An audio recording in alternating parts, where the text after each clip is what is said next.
we spoke about a rise up to 56. We had it at 57 in November, but we had a pretty bleak December and January for trade activity. Were those just a minor blip on the whole radar screen? We are interpreting those 2 months as being setback months against a broader trend towards improvement. And one must remember that this is a survey. So the setback is not a real setback, it's a perceived setback. It's a disappointment of expectations of higher trade activity in December and January than was actually realized. So reading through the perception impact, one does interpret a longer term trend towards improvement. Would it be normal to have such a setback around the festive season?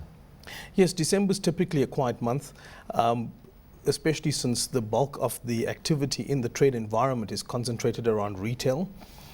Sometimes when retail does very well, you'd find that the index performs much better than one would usually expect. This time around, retail activity did disappoint slightly, and that is why we found the dramatic dip over December. It was fairly substantial, down almost 11 points from the month preceding. So we're back on that upward trend at 56. How does that compare historically, though? Historically, we do have quiet months around December and January, and this year I think that the World Cup did play something of a role in the performance that we saw over December. During the months of June and July, there was a build-up of expectations of greater trade activity while visitors to the World Cup were in South Africa. That also disappointed the trade environment, and although there was greater activity than one historically would experience around that time of year, it wasn't in keeping with expectations. So businessmen operating in this environment then started to pin their bets on better times in December, and that didn't realize to the extent that they expected it to. One, of course, must consider that their expectations may have been slightly unrealistic and maybe slightly beyond what was actually achievable given the seasonal factors that impact December and January. Neren, you said this is a perception survey. Whose perceptions is it? Is it your customers who we're talking to here? It's a sample of business-to-business activities.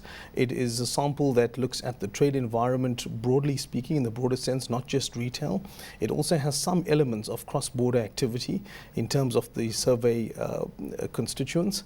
And the sample does change slightly from month to month. One can't guarantee that every respondent will appear in the sample each time, but we do try to maintain some consistency over time. There's also a huge component or huge bias in favor of small and medium enterprises to try to ensure that we get a full understanding of the extent of the developments in this environment. Where are they still seeing the weak spots at this point? The momentum that we're hoping for is just not showing itself. And we hope that the February data, as promising as it is, does lay the foundation for better months to come. One has to look at the inflation component or read into the data in terms of inflation.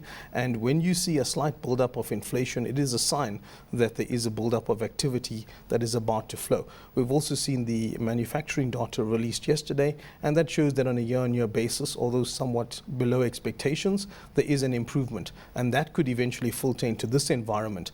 But I believe that the stronger pull for manufacturing has to come from outside of South Africa's market. And it would be a bit of a circuitous impact on our trade environment eventually once our manufacturing environment builds itself up. But that is for the months to come. It's unlikely that we'll see a dramatic turnaround in the next 2 or 3 months. What we're hoping for is that at least these levels are maintained through to the midpoint of this year. Something positive from both the trade activity index and the trade expectations index is the employment indices. They're rising. Employment prospects at 54. So does that mean that companies out there are looking to start hiring people? Yes, that's very good news on both fronts. Clearly, companies are taking a commitment to job creation very seriously, and through the survey, they're indicating that they are putting plans in place to contribute to South Africa's job creation objectives. However, you would find that the level of improvement in the employment component of the index is not as great as the trade activity index's overall improvement. So there is some reticence in terms of those job promotion plans and job creation commitments. And that reticence relates to the pieces of legislation currently being engaged on between government, business and labour, and it relates to the types of activity we experienced last year in the labour environment, where protest activity was fairly high. We've started this year with some protest activity already underway, so there are some concerns around those two key elements: the strength of the regulatory environment, the impact it will have on business, and the labour protest action, broadly speaking. Well, looking at the price indices for current sales and input prices, both up strongly, that's not good news because that does indicate inflation. Do you think we're starting to build in higher inflation expectations here, which is going to affect our wage bargaining season? The inflation expectation that we're reading at this stage is relatively low in the context of the index, and we're reading it more as being an indication of a build-up of trade activity as opposed to inflationary levels that will threaten the inflation target, for example.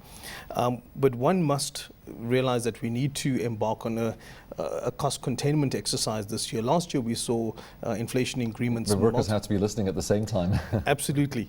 Last year we saw bargaining agreements multiples of the levels of inflation that we were experiencing, and in some cases those were multi-year agreements. In some cases the agreements that came into place this year were multi-year agreements, and the outlook for inflation is not on the substantially higher side. So one must be concerned about the inflationary impact of those agreements themselves as opposed to the inflationary impact coming through from the real economy.